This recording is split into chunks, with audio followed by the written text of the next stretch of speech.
مسلح پر کھڑا ہوا دیکھتی ہے. یہ کائنات کا سب سے عجیب واقعہ تھا، سب سے عجیب واقعہ تھا، چونکہ یہ ایک بات طے شدہ ہے، اصول کی بات ہے کہ جب انسان خاص طور پر خواتین کے ہاں بچہ تولد ہوتا ہے تو ناپاکیاں ہوتی ہیں. حضور کی خدمت میں صحابیات حاضر ہوئی، عرض کیا یا رسول اللہ آپ کی شہزادی کی عجیب شان ہے، ظہر کے بعد شہزادے تولد ہوتے ہیں، اثر میں یہ مسلح پر کھڑی ہیں، ہماری سمجھ میں نہیں آ رہا یہ بات کیا ہے. حضور نے اس موقع پر ارشاد فرمایا تھا، اے عورتوں میری شہزادی کو عام عورتوں پر گمان نہ کرنا، میری بیٹی رہتی تو دنیا میں ہے مگر اللہ تعالیٰ نے اس کے ساتھ وہی معاملہ کیا ہے جو جنت کے حوروں کے ساتھ کیا جاتا ہے.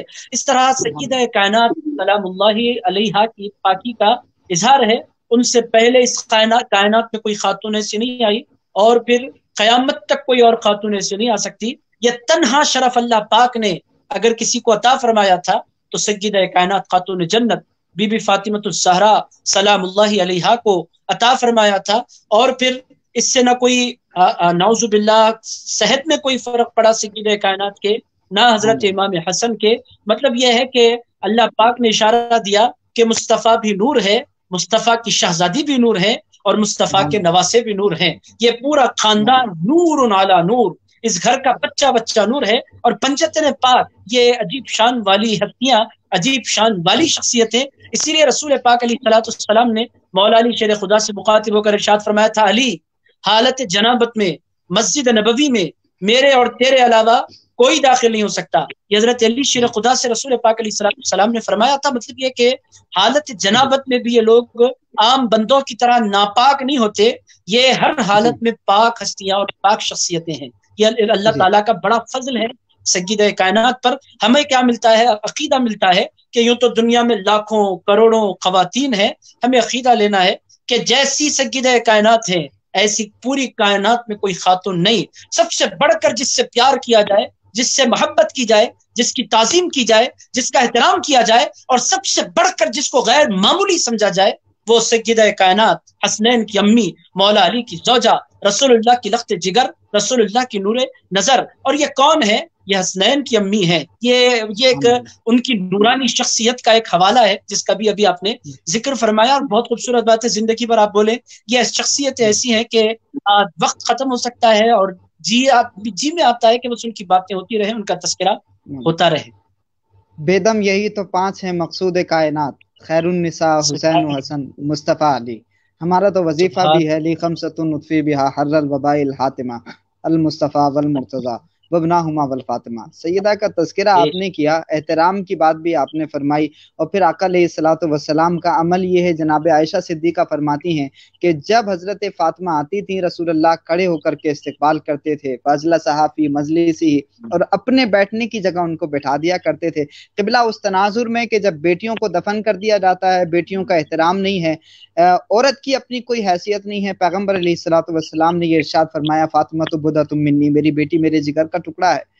تو اس زمانے میں جب بیٹیوں کو دفن کرنے پر باپ کو واہ واہ کی داد دی جاتی ہو، پیغمبر نے اپنی بیٹی کو یہ احترام اور عزت عطا فرمائی، اور بیٹی کے لیے سب سے پہلا معیار آقا علیہ الصلوۃ والسلام نے اس زمانے میں دیا. اور یہ وومن امپاورمنٹ کی سب سے پہلی مثال ہے کائنات میں جو پیغمبر نے رکھی اپنے زمانے میں. آج بیٹی بچاؤ بیٹی پڑھاؤ کی باتیں تو ہوتی ہیں، اور یہ باتیں وہ کرتے ہیں جن کے اپنے پاس میں بیٹیاں نہیں ہیں، لیکن آقا علیہ الصلوۃ والسلام نے جو بیٹی بچانے کا، بیٹی پڑھانے کا جو تصور عطا فرمایا ہے، کیا تحفظ کیا اپنی بیٹی کا، اور کیا شاندار تربیت فرمائی، اور کس شاندار گھر میں آقا علیہ الصلوۃ والسلام نے جو ہے وہ شادی کرائی کہ وہ کائنات کا بہترین شوہر ہے جو سید العرب ہے. اور پھر جو نسل چلی یقیناً اس کی برکتیں روز قیامت تک باقی رہیں گی، اور قیامت میں بھی انہی اولادوں کے چرچے ہوں گے.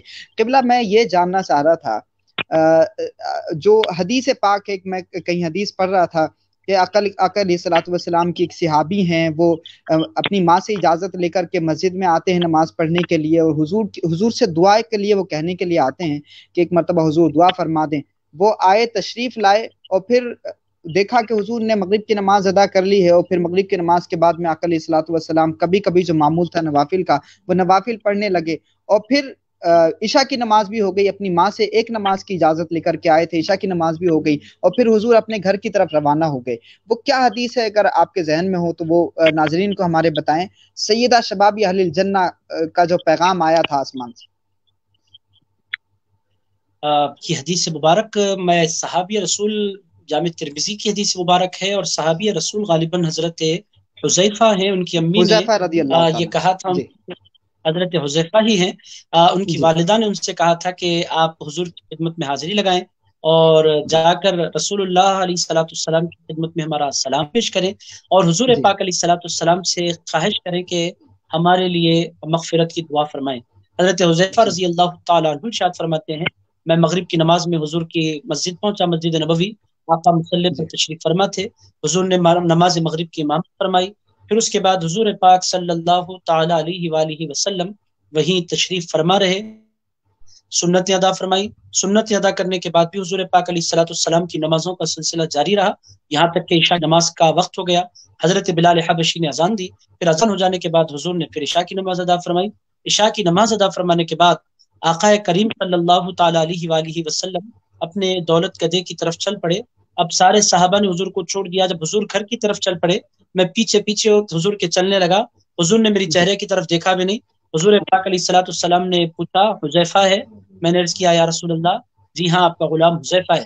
حضور پاک علیہ الصلوۃ والسلام نے فرمایا حذیفہ تمہاری اور اللہ تمہاری والدہ کی مغفرت فرمائے۔ اس کے بعد ارشاد فرمایا حذیفہ یہ دیکھ رہے ہیں وہ کون آیا ہے؟ انہوں نے کیا یا رسول اللہ کون ہے؟ ارشاد فرمایا ایسا فرشتہ آیا ہے کہ نہ اس سے پہلے یہ کبھی آیا ہے نہ کبھی آئے گا، اور یہ بے وجہ نہیں آیا، اللہ کا خصوصی پیغام لے کر آیا ہے کہ میری بیٹی فاطمہ تمام جنتی عورتوں کی سردار ہے، اور میرے بیٹے حسنین تمام جنتی جوانوں کے سردار ہیں۔ تو یہ پیغام دینے کے لیے اللہ تعالیٰ چاہتا تو کسی اور کے ذریعے بھی، مگر اس شام اللہ تعالیٰ نے خصوصیت کے ساتھ پیغام دینے کے لیے حضرت حذیفہ حضرت رسول پاک کی خدمت میں خاص فرشتے کو بھیجا، اور ان کے ذریعے یہ کہلا بھیجا، اس بات کو حضور پاک علیہ الصلوۃ والسلام نے بیان فرما کر دنیا کو یہ پیغام دیا کہ ان سے ٹکرانا، ان کی سرداریوں کا انکار کرنا، یہ زمینی فیصلوں سے ٹکرانا نہیں ہے، یہ آسمانی حتمی قطعی فیصلوں سے ٹکرانا ہے۔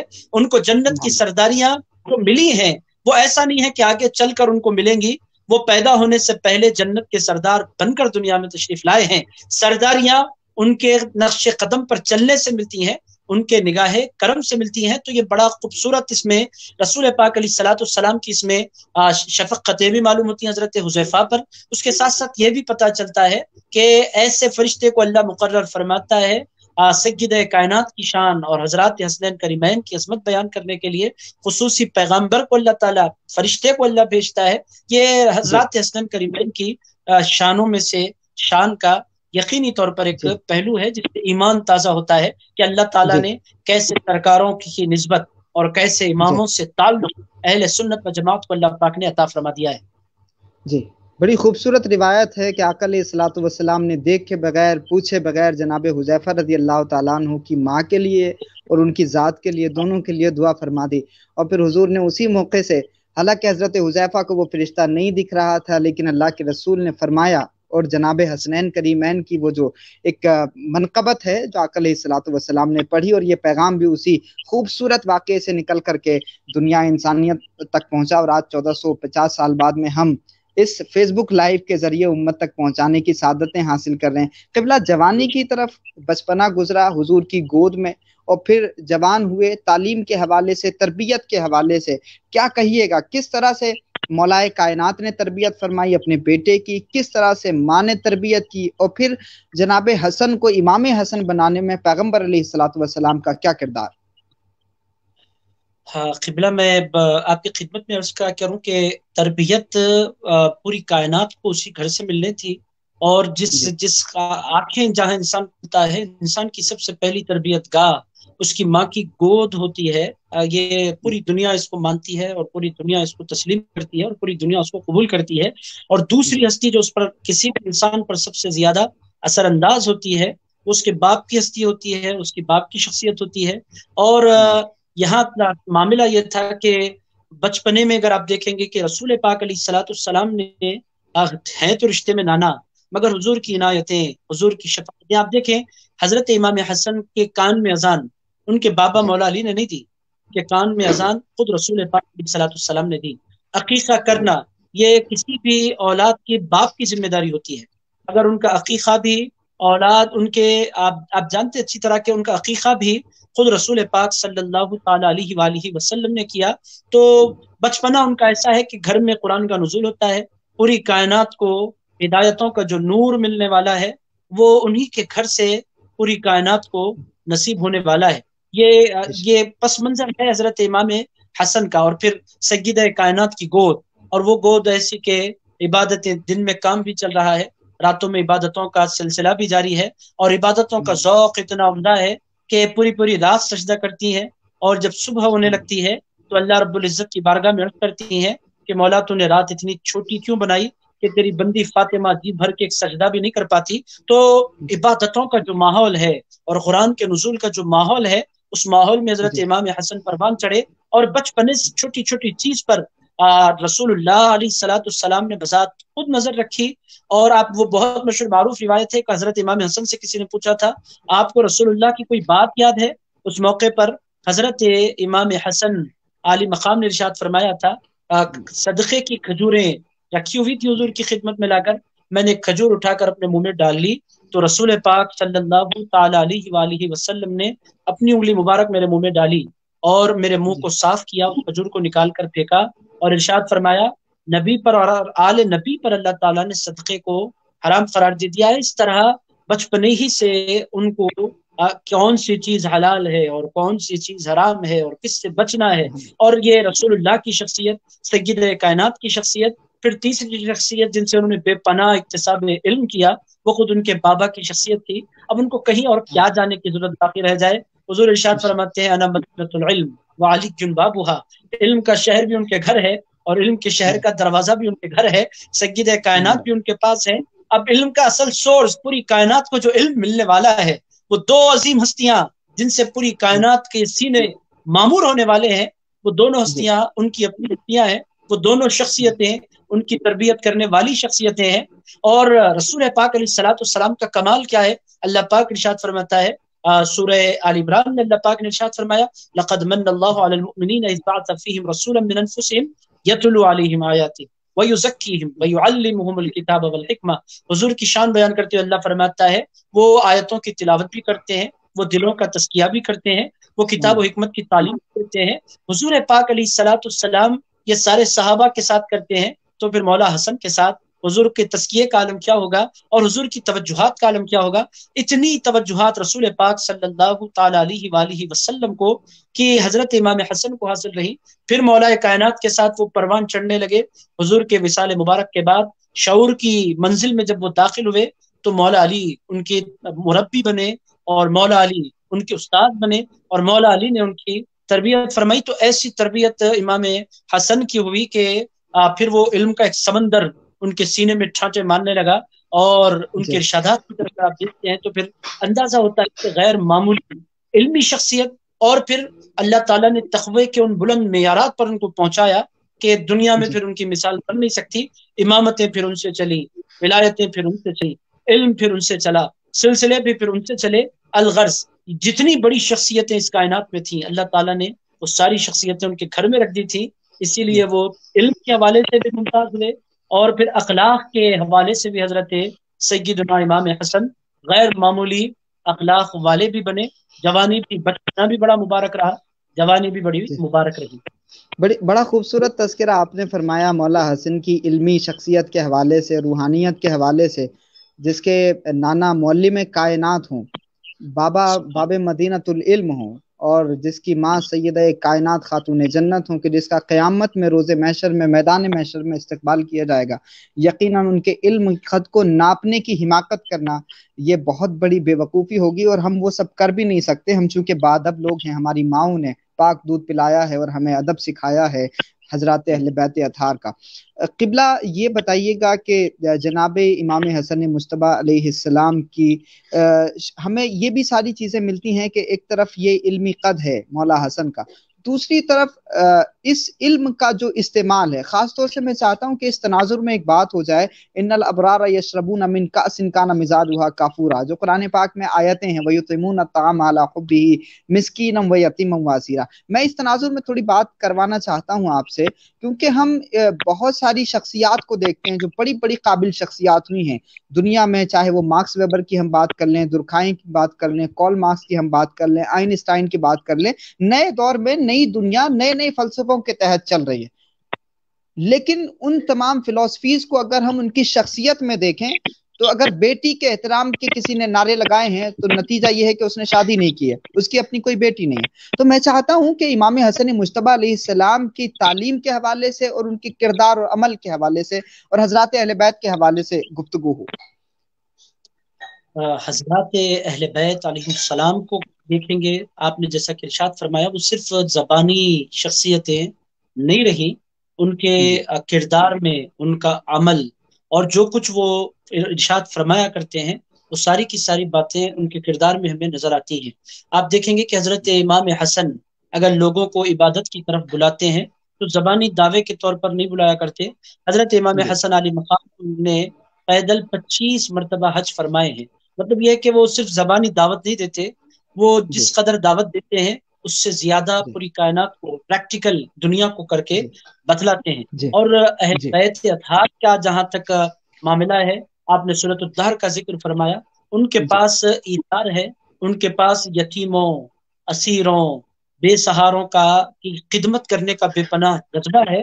اور آپ نے جیسا کہ ارشاد فرمایا سورۃ الدہر کی آیت مبارکہ، جس میں اللہ پاک ارشاد فرماتے ہیں وہ 3 دن سے روزے میں ہیں اور کھائے بغیر افطار بغیر سحری کے وہ لوگ افطار کے لیے 3 روٹیاں بیٹھے رکھے دسترخوان پر بیٹھے ہیں، اور دروازے پر دستک ہوتی ہے۔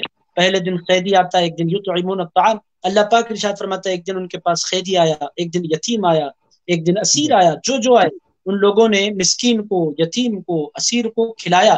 مطلب یہ ہے کہ وہ صرف زبانی دعوے نہیں کرتے بلکہ ایثار بھی ان کے پاس ہے، خود بھوکے رہ کر لوگوں کی خدمت کرنے کا جذبہ یہ اہل بیت اطہار میں اللہ رب العزت نے بدرجہ اتم رکھا ہے۔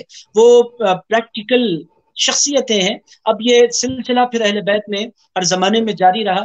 حضرت امام حسن، حضرت امام حسین، علم ان کے پاس، علم کے حوالے سے آپ دیکھیں علم کیا انسان کے اندر پیدا کرتا ہے، انسان کے اندر علم قوت برداشت پیدا کرتا ہے، انسان کے اندر علم انسان کے اندر علم ایٹیٹیوڈ میں چینجز لاتا ہے۔ امام حسن کے اندر علم اس قدر غیر معمولی تھا، قوت برداشت اس قدر غیر معمولی تھی، مسجد ان کے نانا کی، منبر ان کے نانا کا، مدینہ ان کے نانا کا، امت ان کے نانا کی، کلام جو خطبہ دیا جا رہا ہے وہ شریعت ان کے نانا کی، جو میسج دیا جا رہا ہے جس منبر سے دیا ہے وہ سب کچھ انہی کا ہے۔ اس کے باوجود اسی منبر سے مروان اور اس کی ٹیم گالیاں دیتی ہے۔ حضرت امام حسن جواب میں کبھی نعوذ باللہ گالی نہیں دیتے۔ حضرت امام حسن علیہ السلام کی قوت برداشت، حلم، یہ بھی انہوں نے اپنے نانا علیہ السلام سے سیکھا تھا۔ انسان کی شخصیت کا اظہار ہوتا ہے کہ وہ کیسے رسپانس کرتا ہے جاہلوں کے ساتھ۔ اللہ پاک نے قرآن مجید میں ارشاد فرمایا تھا وَإِذَا خَاطَبَهُمُ الْجَاهِلُونَ قَالُوا سَلَامًا۔ اے میرے حبیب، اللہ والے جو ہوتے ہیں جب ان سے کوئی جاہل مخاطب ہوتا ہے تو وہ سلام کہتے ہوئے گزر جاتے ہیں۔ امام حسن کے ایٹیٹیوڈ میں ہمیں اچھی طرح نظر آتا ہے، ایک طرف ابو مروان کا اور بنو امیہ کا ظلم نظر آتا ہے، دوسری طرف حضرت امام حسن کا حلم، قوت برداشت اور عفو کا معاملہ، درگزر کا معاملہ، یہی وہ چیزیں ہیں جس کو کائنات کو سیکھنا ہے۔ اہل بیت اطہار یہ عملی زبانی بات کرنے والی شخصیتیں نہیں ہیں، عمل میں بھی یہ ان کے پایا جاتا ہے۔ شواہد النبوہ میں حضرت امام جامی لکھتے ہیں حضرت امام حسن دسترخوان پر بیٹھے ہیں اور کوئی خادم کام کرنے والی آئی خادمہ، اس نے کچورا، حضرت گرم سالن کچورا امام حسن علیہ السلام پر گرا دیا۔ حضرت امام حسن نے نگاہیں اٹھائیں، اس کی طرف جلال بھری نظروں سے دیکھا تو وہ حضرت امام حسن کے گھرانے کی خادمہ تھی، نبی پاک کے گھرانے کی خدمت کا موقع اس کو ملا تھا۔ اس نے قرآن مجید کی آیت کا ایک چھوٹا سا حصہ پڑھا، وَالْكَاظِمِينَ الْغَيْظَ، غصے کے پی جانے والے ہوتے ہیں۔ جب یہ کلمات اس خاتون نے ادا کیے، حضرت امام حسن نے ارشاد فرمایا کظمت الغیظ، میں نے اپنے غصے کو پی لیا۔ اس کے بعد انہوں نے کہا اس خاتون نے دیکھا کہ قرآن پڑھتے ہی حضرت امام حسن نے اپنے غصے کو کم کر لیا. اس نے کہا والعافین عن الناس، اللہ والے لوگوں کو معاف کرنے والے ہوتے ہیں. تو حضرت امام حسن نے ارشاد فرمایا عفوت عنک، میں نے تجھے معاف فرما دیا. اس نے دیکھا کہ موقع بہت غنیمت ہے، شہزادے کی رحمت پورے عروج پر ہے. اس نے کہا واللہ یحب المحسنین، اللہ احسان کرنے والوں کو بہت پسند فرماتا ہے. امام حسن علیہ السلام نے فرمایا جا میں نے تجھے آزاد کر دیا.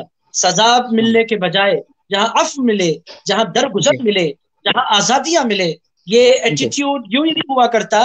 اس ایٹیٹیوڈ کے پیچھے رسول اللہ کی تربیت بھی ہے، مولا کائنات کی خصوصی نظر کرم بھی ہے. الغرض حضرات حسن کریمین، حضرت امام حسن کا جب جنازہ اٹھا، امام حسین نے مروان کو دیکھا وہ بھی رو رہا ہے. تو حضرت امام حسین نے فرمایا ظالم، اے بنو امیہ کے شخص، تو نے تو زندگی بھر مولا حسن کو ستایا ہے، تجھے رونا کیوں آ گیا؟ جلال الدین سیوطی نے اپنی کتاب تاریخ الخلفاء میں اس کو نقل فرمایا ہے. میں کوئی بات بغیر حوالے کا نہیں کر رہا، چونکہ اس حقیقت سے امت مسلمہ کو واقف کروانا بھی ضروری ہے کہ مولا حسن پر بے گناہ ظلم کیا گیا. اس کے باوجود مروان سے مولا حسین نے پوچھا تو کیوں رو رہا ہے، تیرے رونے کی وجہ کیا ہے؟ تو نے تو زندگی پر گالیاں دی، تو نے تو بدتمیزیاں کی ہیں مولا حسن کے ساتھ، ممبروں پر کھڑے ہو کر تو نے مولا ان کے بابا کو گالیاں دی اور تو آنسو بہا رہا ان کے جنازے پر. اس نے کہا جو استقامت اور جو صبر اور علم میں نے ان کے اندر دیکھا ہے، ایسی استقامت تو ایک پہاڑ کے اندر بھی نہیں ہو سکتی. وہ کبھی ریاکشن کرنے والے نہیں، اور پھر ان کے ساتھ بدتمیزیاں کی جائیں وہ معاف فرمانے والے. ایک عربی آیا، اگر اس نے بے پناہ گالیاں دی امام حسن کو، اور بے پناہ گالیاں دی امام حسین کو، اور بے پناہ گالیاں دی مولا علی کو. حضرت امام حسن نے ارشاد فرمایا تم ذرا کھڑے رہو، میں یوں گیا اور یوں آیا. اندر تشریف لے گئے، 1000 درہم لائے، اس گالیاں دینے والے کے ہاتھ میں رکھ دیے. اس نے کہا یہ کیا ہے؟ ارشاد فرمایا یہ میری جانب سے تمہارے لیے تحفہ ہے، تم نے مجھے گالیاں دی ہیں، میں تمہیں تحفہ دینا چاہتا ہوں. جب اس نے وہ دینار اور درہم اور اشرفیاں اپنے ہاتھ میں رکھی، اس کی آنکھوں میں آنسو آ گئے. اس نے کہا میں نے یہ سن رکھا تھا کہ نبی کے اندر اور نبی کے گھرانے کے اندر بڑا حلم ہوتا ہے اور بڑی معافیاں ہوتی ہیں، اور وہ دشمنوں کو دعاؤں سے نوازنے والے ہوتے ہیں.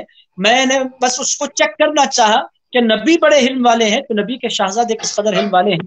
تو علم کا جو اصل مقصود ہوتا ہے وہ مقصود یہی ہوتا ہے کہ انسان کے کردار کے اندر اس کا اثر پایا جائے.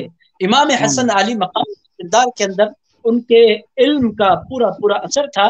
ان کی تربیت جو مولا علی نے اور آقا کریم علیہ الصلوۃ والسلام نے فرمائی تھی، اس کا پورا پورا اظہار ان کی شخصیت میں ہوا کرتا تھا. الغرض امام حسن علی مقام علم کے حوالے سے، علم کے حوالے سے، عفو کے حوالے سے، درگزر کے حوالے سے، اور پھر امت کے مفاد کو پیش نظر رکھنے کے حوالے سے حضرت امام حسن کا اس پوری امت میں ہمیں کوئی ثانی نظر نہیں آتا.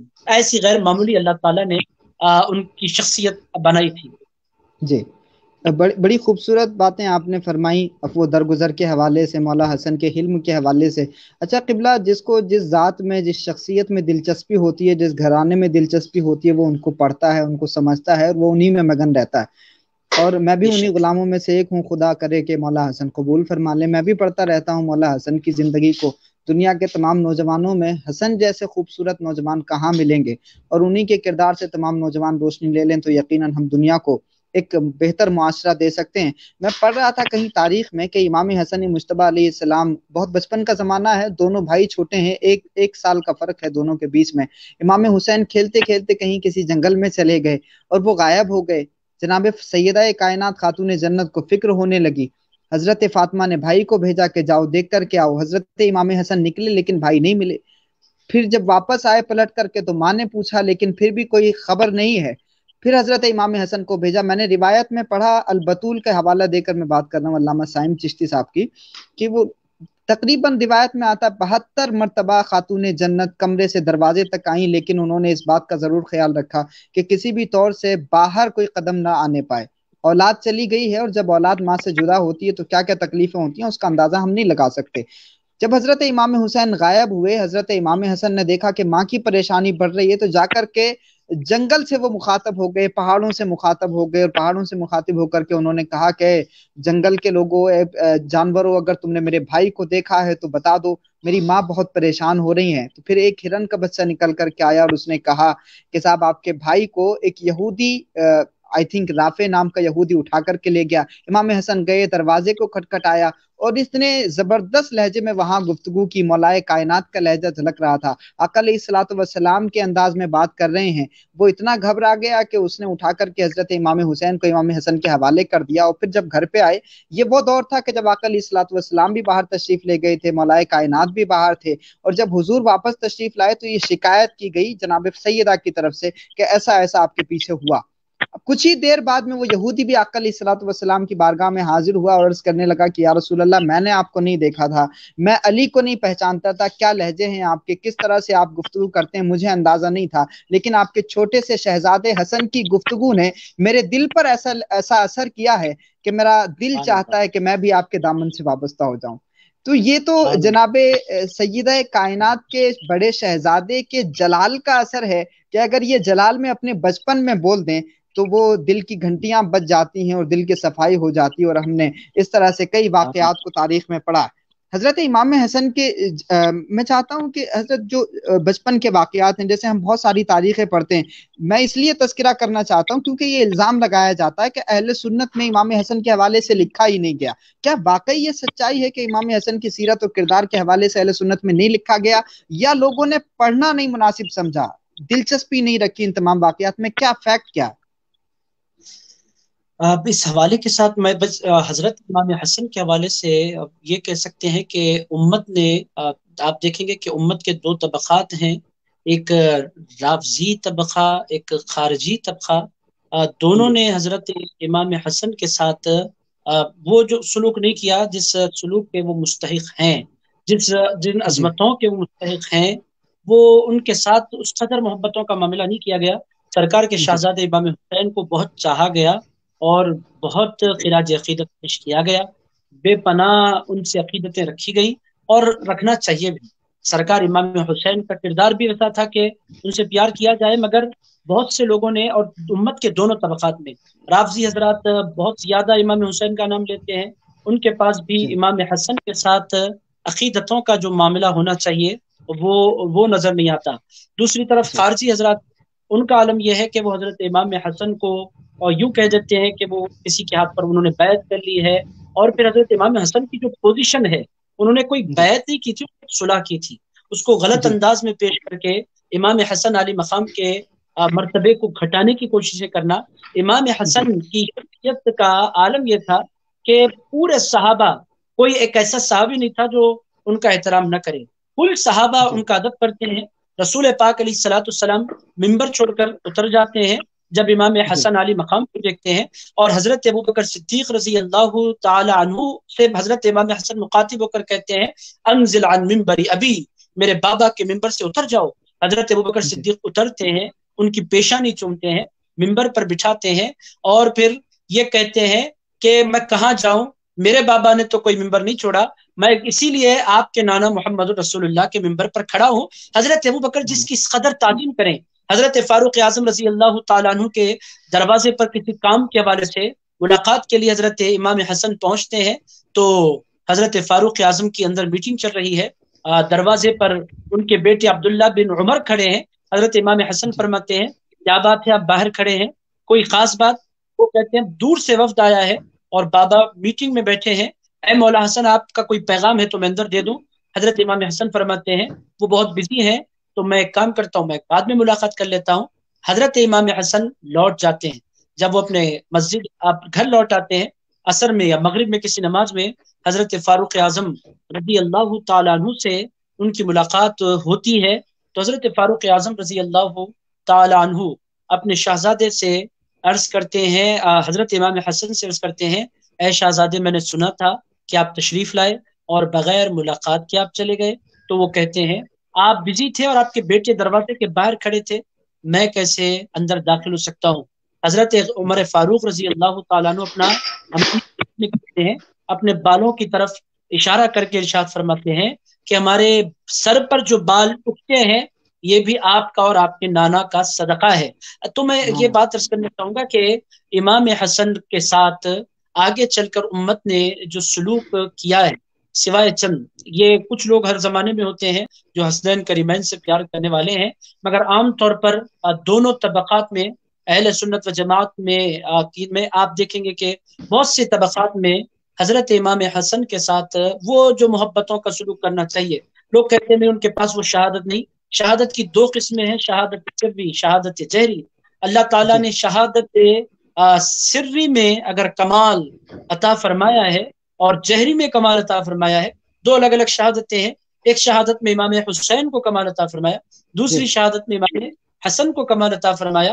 تو امت کا میں آپ کو دل کی گہرائیوں سے بات پیش کروں گا کہ ایک طرف امام حسین کا مہینہ آتا ہے تو پورا محرم محفلیں ہوتی ہیں اور عقیدتوں کے نذرانے پیش کیے جاتے ہیں اور بے پناہ یاد کیا جاتا ہے اور یاد کیا جانا چاہیے۔ ہم غلام ہیں، ہم شہزادوں کو نہیں یاد کریں گے تو کس کو؟ مگر حسن کے ساتھ عام طور پر جیسی یاد ہونی چاہیے، جیسی محبت ہونی چاہیے، جیسی عقیدت ہونی چاہیے، جیسے تذکرے ہونے چاہیے، امت اس معاملے میں آپ یوں کہہ سکتے ہیں کہ ایکول امت سلوک کر نہیں پائی ہے۔ اس میں امت کی تربیت بھی ہے۔ تذکروں کی جہاں تک بات ہے، جہاں جہاں اہل سنت میں کتابیں لکھی گئی، حضرات فضائل کا جہاں باب باندھا گیا، ان میں خلفائے راشدین کے ساتھ ساتھ سیدہ فاطمہ الزہرا کا، پھر امام حسن کا، پھر امام حسین کا ضرور باب باندھا گیا ہے۔ یہ گڑبڑ ہمارے اسلاف نے نہیں کی۔ اس زمانے میں یہ سب کچھ معاملات ہو رہے ہیں، بالخصوص امام حسن کو اگنور کیا جا رہا ہے۔ جن کی زیادہ شانیں ہیں ان کا کوئی جشن نہیں، ان کی کوئی محفل نہیں، ان کے نام کی کوئی مجلس نہیں، اور جن کا ذکر شاذ اور معدوم اور بہت تھوڑا ہے ان کو بہت زیادہ ہائی لائٹ کرنے کی امت کوشش کر رہی ہے۔ میں تو اتنا کہوں گا کہ خلفائے راشدین اور پنجتن پاک یہ امت کا سب سے بڑا اثاثہ ہیں۔ خلفائے راشدین اور پنجتن پاک، ان سے بے پناہ پیار ہونا چاہیے، ان سے بے پناہ عقیدتیں ہونی چاہیے۔ اور امام حسن کو بہت بعد میں اسلام قبول کرنے والے کسی بھی صحابہ کی سے کم کر کے نعوذ باللہ الیاذ باللہ تعالی نہیں پیش کرنا چاہیے۔ یہ شہزادے ہیں، اسلام، ایمان اور تصوف اور معرفت اور شریعت، یہ سب کچھ ان کے گھر سے امت کو نصیب ہوا ہے۔ تو اس سلسلے میں آپ نے بالکل صحیح فرمایا کہ امام حسن کے ساتھ جو محبتیں ہونی چاہیے، جو عقیدتیں ہونی چاہیے، جو تعلق ہونا چاہیے، وہ ہمیں امت میں نظر نہیں آ رہا ہے۔ میں آپ کو دل کی گہرائیوں سے حضرت امام حسن پر آپ پروگرام کر رہے ہیں، یہ ایک عجیب ایک کارنامہ ہے تو آپ انجام دے رہے ہیں۔ اہل سنت پہ یہ ٹرینڈ بالکل کم ہے یا شاذ ہے یا نادر ہے، اور جتنے ہمارے ویورز ہیں ہمارے پیج پر بھی، آپ کے پیج پر بھی، وہ تقریباً 1 گھنٹے سے جڑے ہوئے ہیں۔ یہ بھی مولا حسن سے محبتیں ہیں، ورنہ کون کہاں اس زمانے میں کسی کو ٹائم دیتا ہے۔ اچھا، بڑا شکریہ قبلہ، آپ نے تذکرہ فرمایا، اور مجھے جو شکوہ ہے آج وہ شکوہ کہیں نہ کہیں کم ہوتا ہوا دکھائی دے رہا ہے، کیونکہ جس امت میں آپ جیسے شہزادے موجود ہوں یقیناً وہاں مایوسی کہیں نہ کہیں خطرناک ہو سکتی ہے، اور آپ جیسے خوبصورت لوگ موجود ہیں تذکرے کرنے کے لیے، یقیناً ہم ایک نئی صبح کی ضرور امید کر سکتے ہیں۔ اور آپ نے بڑا حسین اور جامع تذکرہ فرمایا مولا حسن کے اس مقام و مرتبے کے حوالے سے جو صحابہ کرام کے درمیان ان کا تھا، کہ حضرت ابوبکر صدیق علیہ الصلوۃ والسلام کے وصال کے بعد جب سنویدھان کی شپت لینے کے لیے مسجد نبی کے منبر پر ہوتے ہیں، امام حسن اور حسین نہیں ہوتے ہیں، تو وہ اس جو شپت گرہن کی ایک رسم ہوتی ہے اس کو وہ ادا نہیں کرتے ہیں بغیر حضرات حسنین کریمین کی موجودگی کے۔ اور پھر حضرت عمر فاروق اعظم رضی اللہ تعالیٰ عنہ کا اتنا خوبصورت واقعہ آپ نے ارشاد فرمایا، یقیناً رونگٹے کھڑے ہو جاتے ہیں اور دل اش اش کرنے لگتا ہے، ہم اپنی خوشی کو اپنے قابو میں نہیں کر سکتے۔ کیا خوبصورت کہانیاں ہیں، کیا صحابہ نے ان شہزادوں کا احترام فرمایا ہے۔ اور مجھے ایک وہ بڑی پیاری روایت یاد آ رہی ہے کہ دونوں کشتی کرا رہے، آقا علیہ الصلوۃ والسلام موجود ہیں، دونوں کو کشتی کرائی جا رہی ہے، امام حسن بھی ہیں، حسین بھی ہیں، اور پھر رسول اللہ ارشاد فرماتے ہیں ایہم یا حسن، اے حسن زور لگاؤ۔ جناب سیدہ نے دیکھا کہ بابا بار بار کہتے ہیں حسن کو کہ حسن زور لگائیے، تو پھر انہوں نے اعتراض کیا کہ یا رسول اللہ آپ بار بار کہتے ہیں ایہم یا حسن، حسین کو حوصلہ کون دے گا؟ تو رسول پاک نے ارشاد فرمایا کہ فاطمہ دیکھو، میں حسن کو ایہم کہتا ہوں، میں حسن کو زور لگانے کے لیے کہتا ہوں، ادھر جبریل کھڑے ہیں جو حسین کو زور لگانے کے لیے کہتے ہیں۔ تو یہ مقام و مرتبہ صرف 21ویں صدی میں جینے والے مسلمانوں کے لیے تو نہیں تھا نا، یہ احترام تو ہر دور میں آقا علیہ الصلوۃ والسلام کے صحابہ سے لے کر کے امت کے آخری مسلمان تک تمام امت کے لوگوں پر اس کردار کو، اس احترام کو، اس مقام کو سمجھنا اور اس کا احترام کرنا یقیناً ضروری ہے کہ پیغمبر علیہ الصلوۃ والسلام نے جو جو ارشاد فرمایا، اور صحابہ نے اس کا بڑا اہتمام کیا۔ آج کہیں نہ کہیں قبلہ آپ نے بھی تذکرہ فرمایا کہ رافضیوں میں بھی اور اہل سنت والجماعت میں بھی کہیں نہ کہیں کمی پائی جاتی ہے حضرت امام حسن مجتبیٰ علیہ السلام کے حوالے سے، اور کسی بھی صورت میں امام حسن کا جو مقام و مرتبہ ہے وہ مولا حسین سے کم نہیں ہے، بلکہ امام حسین نے بھی اپنا امام حسن کو مانا ہے، حضرت امام حسن کے ہاتھ پر بیعت کی ہے، تو مقام و مرتبہ تو بہت بلند ہے، تو اسی اعتبار سے تذکرہ بھی ہونا چاہیے تھا۔ آپ نے محدث دہلوی کی اس روایت کو بھی دہرایا کہیں نہ کہیں کہ وہ جو سری شہادت ہے اور جہری شہادت ہے، آقا علیہ الصلوۃ والسلام کو یہ دونوں نعمتیں حسن اور حسین کی شکل میں اللہ نے عطا فرمائی ہیں، کہ حضرت امام حسن کے صدقے سری شہادت ملی ان کی شکل میں، اور امام حسین کی شکل میں جہری شہادت ملی۔ اچھا، وہ جو روایت ہے قبلہ، ابھی آپ نے حلم کا تذکرہ فرمایا، جناب فاطمہ آئی تھی سیدہ کائنات حضور کی بارگاہ میں، کہا کہ بابا میرے بچوں کو کچھ عطا کر دیں، تو رسول اللہ نے حضرت امام حسن کو حلم عطا فرمایا اور امام حسین کو شجاعت عطا فرمائی، استقامت عطا فرمائی۔ تو وہ یہ مماثلت بھی ہے، صحابہ بھی بیان کرتے ہیں کہ امام حسن سینے سے لے کر اوپر تک آقا علیہ الصلوۃ والسلام کی شبیہ تھے، اور سینے سے لے کر کے باقی کا سارا وجود امام حسین حضور کی شکل میں تھے۔ تو کیا آپ کو سمجھ میں آتا ہے حضور کی اس حدیث میں کیا فلسفہ ہے؟ سبحان اللہ، سبحان اللہ۔ آپ نے جس روایت کی طرف اشارہ فرمایا ہے وہ روایت بخاری شریف کی کتاب المناقب میں آئی ہے۔ سیدہ کائنات سلام اللہ علیہا حضور کی خدمت میں حاضر ہیں اور آ کر عرض کرتی ہیں، یا رسول اللہ، یہ آپ کے بچے ہیں، آپ اپنی وراثت میں ان کو کیا دینا چاہتے ہیں؟ حضور پاک علیہ الصلوۃ والسلام نے وراثت میں، عام طور پر دنیا وراثت میں مال دیتی ہے، اور عام طور پر دنیا وراثت میں پیسہ دیتی ہے، اور عام طور پر وراثت میں جائیدادیں ملتی ہیں، عام طور پر وراثت میں باغات ملتے ہیں اور دنیا کے گھر ملتے ہیں۔ حضور پاک علیہ الصلوۃ والسلام نے اس موقع پر بہت خوبصورت کلمات ارشاد فرمایا، اما الحسن فلہ ہیبتی وسعدی، ارشاد فرمایا میں نے حسن کو اپنی ہیبت عطا فرمائی ہے اور میں نے حسن کو اپنی سرداری عطا فرمائی ہے۔ حسن سے بڑا اب آپ دیکھیں کہ ایک وہ سردار ہیں جن کو پوری کائنات سید الرسل کہتی ہے، سید الانبیاء کہتی ہے، اور وہ کہتے ہیں کہ میں نے اپنی سرداری اپنے بیٹے حسن کو عطا فرمائی ہے، تو پھر وہ کیا ان کے پھر دنیا کی کیا محتاجی ان کے پاس رہ جائے گی؟ لوگ کہتے ہیں کہ کرسی نہیں ملی یا پھر تخت سے حضرت امام حسن کو اتارا گیا۔ میں اتنا ان کی بارگاہ میں ان سے اتنا کہوں میں کہ حضرت امام حسن تخت کے محتاج نہیں ہے، خلافت کے محتاج نہیں ہے، ملک کے محتاج نہیں ہے، بادشاہت کے محتاج نہیں ہے، اس واسطے کہ وہ جہاں بیٹھ جائے وہی سرداریاں ان کے پیچھے پیچھے چلا کرتی ہیں۔ وہ تخت کی وجہ سے سردار نہیں ہے، وہ رسول اللہ کی عطا کی وجہ سے سردار ہیں۔ لوگ کہتے ہیں اگر امام حسن سے خلافت لے لی گئی پھر تو کچھ باقی نہیں رہا، وہ خلافت کی وجہ سے شان ان کی بڑھنے والی یا گھٹنے والی نہیں ہے، وہ چھوٹے سے ہیں، بچپنے میں رسول اللہ نے اپنی ہیبت بھی ان کو دے دی، اپنی سرداری بھی ان کو دے دی، اور دنیا پر واضح فرمایا کہ لوگوں سرداریاں ملیں گی اور ہیبت اور اثر اگر کہیں مل سکتا ہے تو حسن کی وابستگی میں مل سکتا ہے۔ اور مولا حسین کے بارے میں حضور نے ارشاد فرمایا تھا، وَأَمَّا حُسَيْنٌ فَلَهُ جُرْأَتِي وَجُودِي، حضور نے ارشاد فرمایا تھا کہ حسین کو میں نے اپنی جرأت عطا فرمائی ہے اور حسن کو، حسین کو میں نے اپنا جود عطا فرمایا ہے۔ حضرت ابوبکر صدیق رضی اللہ تعالیٰ عنہ ایک مرتبہ مسجد سے باہر نکلے تو دیکھا کہ امام حسن کھیل رہے ہیں۔ الصواعق المحرقہ میں بھی آپ کو یہ روایت مل جاتی، بہت مشہور معروف روایت ہے، اور پھر اس کو دیگر محدثین نے بھی نقل فرمایا ہے۔ امام حسن کھیل رہے ہیں، حضرت ابوبکر صدیق آئے، امام حسن کو اٹھایا، اپنے کاندھے پر بچھایا، بچھانے کے بعد ارشاد فرمایا کہ اے حسن، آپ اپنے بابا کے مشابہ نہیں ہیں، آپ اپنے نانا کے مشابہ ہیں، آپ کو دیکھو۔ اور یہ کہنے میں بے پناہ محبت بھی تھی، بے پناہ عقیدت بھی تھی، اور ارشاد فرمایا آپ کو میں دیکھوں تو محمد رسول اللہ یاد آ جایا کرتے ہیں۔ اور یہ حدیث بہت مشہور معروف ہے، لم یکن احد، یہ بھی بخاری کتاب المناقب میں حدیث آئی ہے۔ حضور ارشاد فرماتے ہیں، لم یکن احد اشبہ بالنبی صلی اللہ علیہ وسلم من حسن بن علی، ارشاد فرماتے ہیں، صحیح بخاری کتاب المناقب کی حدیث ہے کہ پوری کائنات میں رسول اللہ کے سے سب سے زیادہ اگر کوئی شباہت رکھتے ہیں تو وہ حضرت امام حسن کی ذات مبارکہ ہے۔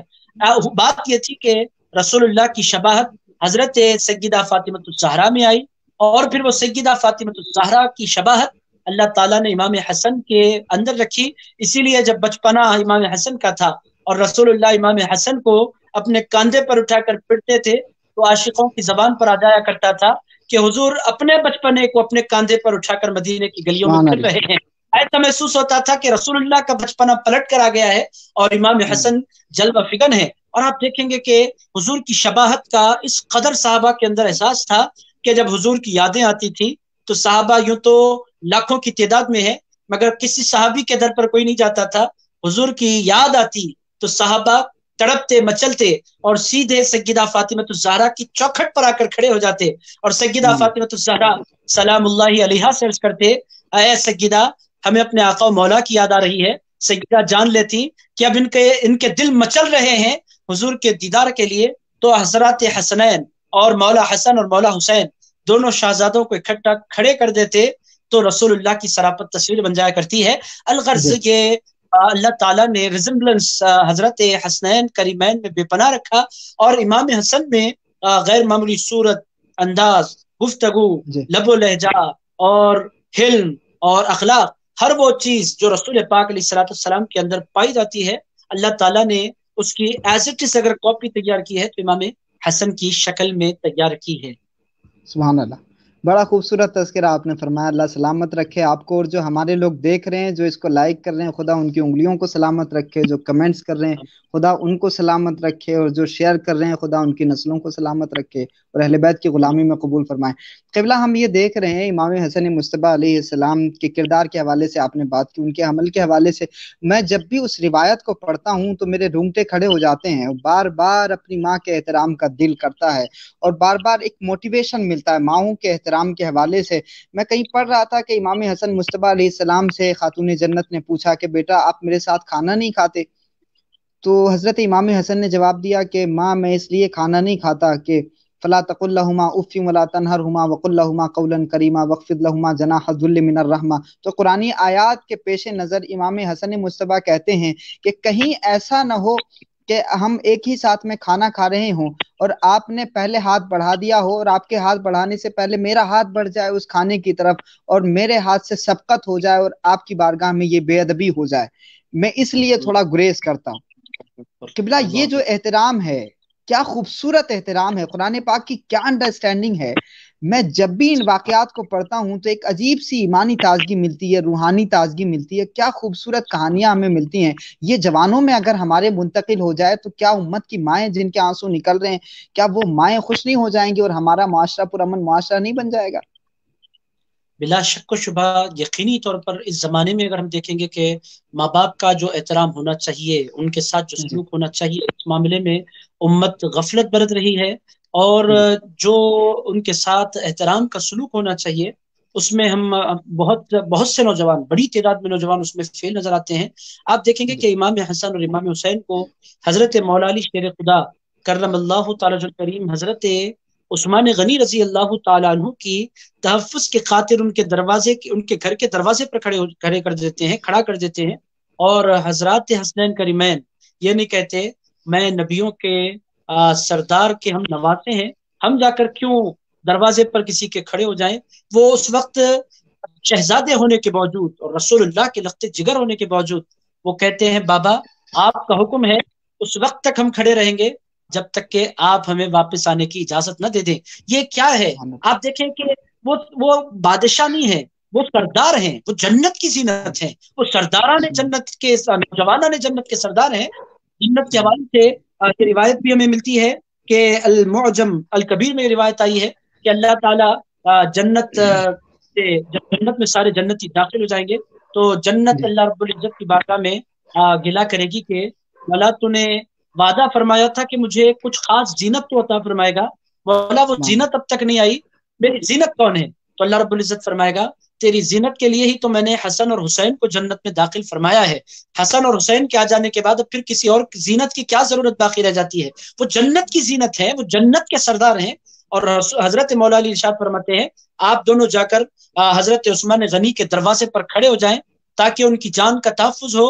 ان کو کچھ لوگ مارنے کی پلاننگ کر رہے ہیں اور آپ لوگوں کا چہرہ دیکھیں گے تو وہ مار نہیں پائیں گے. آپ لوگ جا کر ان کے دروازے پر کھڑے ہوں اور دونوں شہزادے جا کر اپنے بابا کے حکم کی تعمیل میں دروازے پر کھڑے ہو جاتے ہیں۔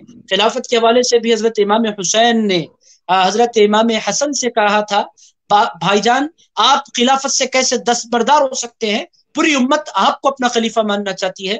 حضرت امام حسن کا ایک جملہ تاریخ نے نقل کیا ہے، حضرت امام حسن نے فرمایا تھا، حسین میں تم سے بڑا ہوں اور جو میں جانتا ہوں وہ تم نہیں جانتے۔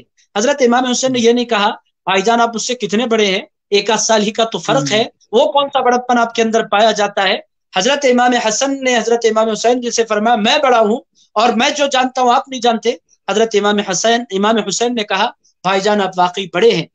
میں یہی عرض کرنا چاہتا ہوں کہ کیا ادب ہے اپنے بڑے بھائی کا جو امام حسین کے پاس ہے۔ جب وہ اپنے بڑے بھائی کا اس قدر ادب کرتے ہیں تو پھر ماں باپ کا ان کے پاس کس قدر ادب اور احترام ہوگا۔ تمہارے جو ویورز ہیں ان سے یہی گزارش ہے کہ ماں اگر سلامت ہیں، باپ اگر سلامت ہے، آپ حسنین کا نام لینا اور یا حسین کہنا یا حسن کہنا بہت آسان ہے، مگر اپنی بوڑھی ماں کی خدمت کرنا اور ان کے چہرے پر مسکراہٹیں لانا اور اپنے باپ کو خوش کرنے کی جستجو کرنا، یہ سب سے بڑا کمال ہے۔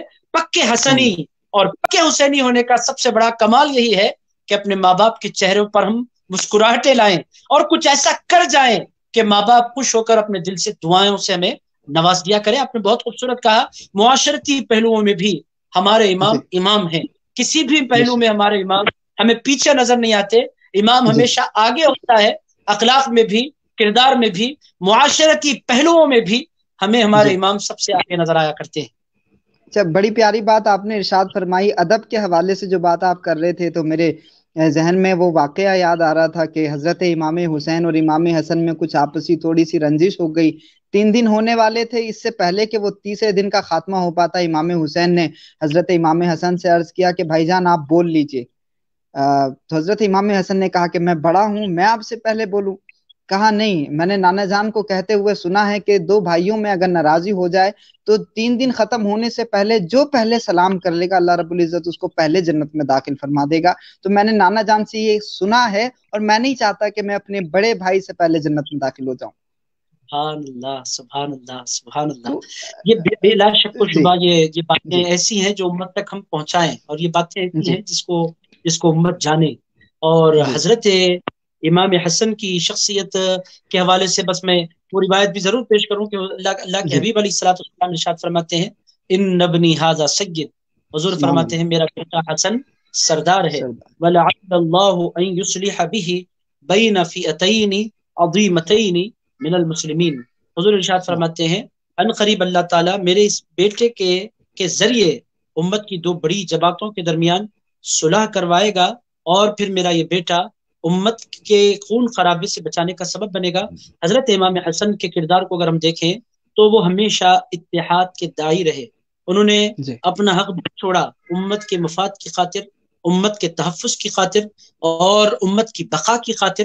اور حضرت امام حسن کا کردار قربانیوں کی ایک بہت اعلیٰ مثال ہے۔ آپ دیکھیں گے کہ چھوٹی موٹی کرسی نہیں ہے، پوری امت کی خلافت کا معاملہ ہے۔ اور حضرت امام حسن علی مقام ارشاد فرماتے ہیں جب حضرت معاویہ فوج لے کر فوج کشی کرتے ہیں، امام حسن فرماتے ہیں آپ نے فوج لائی ہے، اب میں بھی اگر فوج آگے بڑھاؤں اور ٹکراؤ ہو تو کرسی جس کو ملنی ہے ملے گی، مگر اس کے بدلے ہزاروں لوگوں کی جانیں جائیں گی، مجھے کرسی نہیں چاہیے، مجھے جوانوں کا تحفظ چاہیے۔ تو یہ حضرت امام حسن کے کردار میں رسول پاک علیہ الصلوۃ والسلام کے کردار کی جھلک ہی نظر آتی ہے کہ سرکار نے فتح مکہ کیا تھا تو رسول پاک علیہ الصلوۃ والسلام نے ارشاد فرمایا تھا اذهبوا انتم الطلقاء، جاؤ تمہیں آزادی ہے، نہ تمہارا خون بہایا جائے گا، نہ تم پر ہتھیار چلائے جائیں گے، نہ تمہارا مال لوٹا جائے گا، نہ تمہیں مار کر ٹکڑے ٹکڑے کیے جائیں گے، تمہیں تحفظ دیا جا رہا ہے۔ امام حسن کا کردار بھی ہمیں اسی طرح نظر آتا ہے۔ امام حسن نے صلح کر کے امت کی حفاظت فرمائی ہے، مگر میں یہی عرض کرنا چاہتا ہوں اس صلح کو لوگ مجبوری نہ سمجھیں، اس صلح کو لوگ یہ نہ سمجھیں کہ کمزوری تھی امام حسن کی، مجبوری تھی امام حسن کی، وہ کبھی دبنے والے نہیں، ان کے نانا محمد الرسول اللہ، ان کے بابا شیر خدا، جرت ان کی، سرداری ان کی، سخاوت ان کی، وہ کسی سے دبے کیوں؟ حضرت امام حسن کے دل میں کسی کا خوف نہیں تھا امت کو یہ پیغام دینے کی بے پناہ ضرورت ہے۔ بہت سے لوگ سمجھتے ہیں ڈر گئے تھے، نعوذ باللہ علیہ باللہ تعالی، یہ ڈرنے والا گھر ہے ہی نہیں، یہ خوف کھانے والا گھر ہے ہی نہیں. ارے ان کے نام لینے والے اولیاء اللہ آپ دیکھیں غریب نواز ہندوستان تشریف لاتے ہیں اور کیسے بیٹھتے ہیں اور کیسے اپنا کام کرتے ہیں. خوف اگر ہوتا تو کیسے ہوتا. عباسی سلطنت میں غوث اعظم دستگیر بغداد میں جا کر بیٹھ جاتے ہیں, وقت کے بادشاہ ان سے تھر تھر کانپتے ہیں. جب ان کے حسنین کریمین کے شہزادوں اور نام لیواؤں کی یہ کیفیت ہے تو امام حسن کے دل میں کیسے کوئی خوف ہو سکتا ہے اور کیسے کوئی پریشانی ہو سکتی ہے. ہیبت ان کے پاس کسی کی نہیں اور خوف ان کے پاس کسی کا نہیں. ان کے پیش نظر امت کی بقا. یہاں سے نوجوانوں کو یہ بھی میسج ملتا ہے کہ اپنے جذبات سے زیادہ امت کے اتحاد اور امت کے بقا کی طرف توجہ کی نوجوانوں کو ضرورت ہے. چھوٹے چھوٹے مسئلوں پر ہماری امت بے پناہ ٹکرا رہی ہے اور بے پناہ لڑ رہی ہے, اور چھوٹی چھوٹی عمر کے بچے جن کے پاس علم کچھ نہیں بڑے بڑے علماء کو گالیاں دے دیتے ہیں ہمارے ہاں اور پھر ان کے ساتھ بدتمیزیاں کی جاتی ہیں. ان مسئلوں میں ہمیں حضرت امام حسن کے کردار کی طرف دیکھنے کی ضرورت ہے اور دنیا کو بتلانا ہے کہ امت کی بقا اور امت کا تحفظ اور امت کا اتحاد یہ اس کائنات کی سب سے زیادہ قیمتی شے اور قیمتی اثاثہ ہے. اور بالخصوص اہل سنت میں ٹرینڈ چل پڑا ہے تکفیر کا, تفسیق کا, تضلیل کا. جس کو چاہے کافر بول دیں, جس کو چاہے گمراہ بول دیں, جس کو چاہے اہل سنت و جماعت سے نکالنے کی باتیں کریں. اس طرح سے نہیں کرنا چاہیے. اہل سنت و جماعت کا تحفظ یہ سب سے بڑی دولت ہے. یہی امام حسن علیہ السلام کی کیا پیغام امت کے لیے ہے. بالکل, اور بڑی اہم بات آپ نے آخر میں کہی. قبلہ یہ بھی ایک مسئلہ ہے کہ ایمان میں داخل کرنا بھی اپنی ایک قسمت ہے اور خارج کرنا ان کی اپنی بدنصیبی ہے. خوارج کا اپنا طریقہ ہے, اہل ایمان کا اپنا طریقہ ہے. علی کے چاہنے والے داخلے کی بات کرتے ہیں اور علی سے بغض رکھنے والے ہمیشہ خارجی کی بات کرتے ہیں. ان کو ان کی بدنصیبی مبارک, ہمیں تو علی کی نسبت مبارک. اور بات آپ نے جو کہی ائمہ کے حوالے سے اور بالخصوص امام حسن کے حوالے سے کہ وہ ڈرے نہیں, مجبور نہیں تھے, اور لوگ یہی سمجھتے ہیں کہ مجبوری میں ایسا کیا گیا, حالانکہ بالکل ایسا مجبوری میں نہیں کیا گیا. وہ ان کی حکمت تھی, وہ ان کی مصلحت تھی, اور ان کی مصلحت نے ایکچول میں زمین پہ خوریزی ہونے سے بچا لیا, امت کو قتل و غارت گری سے بچا لیا. اور جب بھی کوئی سطح ڈرتی ہے کسی سے تو وہ اس پہ اٹیک کرنے کی کوشش کرتی ہے. اسی لیے ہم نے دیکھا کہ بنو عباس کا بھی آپ نے تذکرہ کیا, حضرت امام موسیٰ کاظم کو, امام علی رضا کو, امام علی تقی کو, امام علی نقی, امام حسن عسکری, ان تمام ائمہ کو اس وقت کے حکمرانوں نے اسی لیے شہید کروا دیا کیونکہ یہی وہ دم رکھتے تھے, یہی وہ حسینی مزاج رکھتے تھے. سب کچھ برداشت کر سکتے ہیں مگر یہ ظلم اور ناانصافی برداشت نہیں کر سکتے, یہ کرپشن برداشت نہیں کر سکتے. بادشاہ یہ بات بہت بخوبی جانتے تھے کہ اگر یہ رہیں گے تو یہ کبھی بھی نبی کے دین کو پامال نہیں ہونے دیں گے اور کبھی بھی جھوٹ کو پروموٹ نہیں ہونے دیں گے اور کبھی بھی سچائی کو دبنے نہیں دیں گے. اس لیے ان کا وجود ہی ہمارے لیے بہت خطرناک ہے. اور ناظرین, یہ بات آج کے دور میں بہت بہتر طریقے سے سمجھی جا سکتی ہے کیونکہ آج کی ستہ دھاری طاقت سے اگر کوئی پترکار سچ سوال پوچھنے کی کوشش کرتا ہے تو اس کو مارنے کی دھمکیاں دے دی جاتی ہیں. تو آپ ذرا سوچیے کہ آج 21ویں صدی ہے, لا اینڈ آرڈر ہے, UNO ہے, ہمارا سپریم کورٹ, ہائی کورٹ ہے. ان تمام ویوستھاؤں کے باوجود بھی اگر سچ بولنے کے لیے اتنی مشکلات ہیں تو وہ جو ڈکٹیٹرشپ تھی, وہ جو آمری نظام تھا, وہ جو بادشاہت تھی اور صرف وہاں بادشاہی کی چل سکتی تھی, تو ایسے حالات میں سچ بولنا کتنا مشکل رہا ہوگا. لیکن ائمہ نے کبھی بھی, یہ تو امام حسن کا معاملہ ہے, ان کے بعد کے جتنے بھی لوگ رہے ہوں ان کی اولادوں میں, ان کی نسلوں میں, کبھی بھی وہ سچ سے پیچھے نہیں ہٹے. ہمیشہ تاناشاہوں کی آنکھوں میں آنکھیں ڈال کر کے سچ بولتے رہے, بھلے ہی ان کو سولیم پر چڑھا دیا گیا. ان کی اولادوں کی بات تو دور رہی, ہم نے تو حضرت میثم میں تمار کی زبان کٹنے کے بعد بھی ان کو مولائے کائنات کے فضائل بیان کرتے ہوئے تاریخ میں پڑھا ہے. تو یہ تو وہ گھرانہ ہے کہ یہاں باتیں کرنے کے لیے, فضائل اور مناقب بیان کرنے کے لیے زبان کی ضرورت نہیں پڑتی. یہاں تو اور بھی بہت سارے طریقے ہیں جس میں تذکرے ہو جایا کرتے ہیں. امام حسن کے حوالے سے قبلہ میں ایک روایت پڑھ رہا تھا کہ امام حسین کہتے تھے کہ مجھے اس آیت کا مطلب سمجھ نہیں آتا, ہن لباس لکم وانتم لباس لہن. تو میں نے امام حسن سے سمجھا, اپنے بڑے بھائی سے سمجھا کہ وہ اپنی ایک بیوی کو طلاق دینے والے تھے. میں نے اپنے بھائی سے پوچھا کہ بھائی کیا ماجرا ہے, کیوں آپ طلاق دینے والے ہیں؟ تو امام نے فرمایا ہن لباس لکم وانتم لباس لہن, اور مرد ایک دوسرے کا لباس, مرد و عورت ایک دوسرے کا لباس ہے, اور لباس کا کام چھپانا ہے, اس لیے میں بتا نہیں سکتا. اشارہ مل گیا, امام حسین نے اپنا راستہ پکڑ لیا. پھر جب طلاق ہو گئی تب حضرت امام حسن سے پوچھا کہ بھائی اب تو بتا دیں, اب تو طلاق ہو گئی, اب تو آپ بتا سکتے ہیں. تب امام حسن نے فرمایا کہ نہیں, نامحرم کے بارے میں بات کرنا یہ اسلام اس بات کی اجازت نہیں دیتا. کیا خوبصورت روایت ہے قبلہ کہ حضرت امام حسین کہتے ہیں مجھے اس آیت کی تفسیر سمجھ میں آ گئی. آپ ذرا سوچیں کہ قرآنی انڈرسٹینڈنگ جس کو کہا جاتا ہے امام حسن میں کیا اعلیٰ درجے کی موجود ہے. اور پھر اپنی معاشرتی زندگی میں آج تو ہم یہ دیکھ رہے ہیں نا کہ اگر کسی کا طلاق ہوتا ہے یا گھریلو معاملہ کوئی بگڑتا ہے تو ہم نے تو ہائی کورٹ میں، سپریم کورٹ میں، باقی کو گرامین لیول کی اگر پنچایتیں ہیں تو ہم نے میاں بیوی کو ایک دوسرے کے عیبوں کو اچھالتے ہوئے دیکھا ہے. لیکن سب سے قریبی اپنا بھائی، اپنا خون امام حسن ان کو کچھ نہیں بتا رہے. کیا احترام ہے. اچھا یہی چیز ہمیں ملتی ہے اس وقت بھی کہ جب امام حسن کو زہر دے دیا گیا. امام حسین نے پوچھا کہ بھائی آپ بتا دیں آپ کو زہر کس نے دیا ہے، لیکن امام حسن نے کوئی واضح نہیں فرمایا. کیا کہیں گے قبلہ اس بارے میں؟ پردہ پوشی اس گھرانے کی ریت رہی ہے، پردہ ڈالنا لوگوں کے عیبوں پر اور لوگوں کے عیبوں کو چھپانا، یہ اس خاندان کی ریت ہے. آپ دیکھیں گے امام حسین تشریف لاتے ہیں اور جگر کے ٹکڑے ہو رہے ہیں اور غیر معمولی طبیعت پر اس کے اثرات ہیں زہر کے، اور جان جانے والی ہے. چھوٹے بھائی کھڑے ہیں سامنے، پوچھتے ہیں بھائی جان آپ مجھے بتلا دیں کہ آپ کو زہر کس نے دیا ہے. اور یہ بات طے شدہ ہے کہ امام حسن کو اچھی طرح خبر تھی کہ کس نے مجھے زہر دیا ہے، کس کے اس کے پیچھے فائدے چھپے ہوئے ہیں اور میری موت سے کس کو زیادہ فائدہ ہوگا. حضرت امام حسن کو اچھی طرح خبر تھی. اس کے باوجود حضرت امام حسن فرماتے ہیں اگر جس کو میں گمان کر رہا ہوں کہ وہی زہر دینے والا ہے آپ اس کی جان لے لیں گے، مگر میں دنیا میں اس کا فیصلہ نہیں چاہتا، میں اس معاملے کو اپنے پروردگار کے حوالے کر دیتا ہوں. یہ عیب پوشی ہے، عیبوں پر پردے ڈالنا ہے.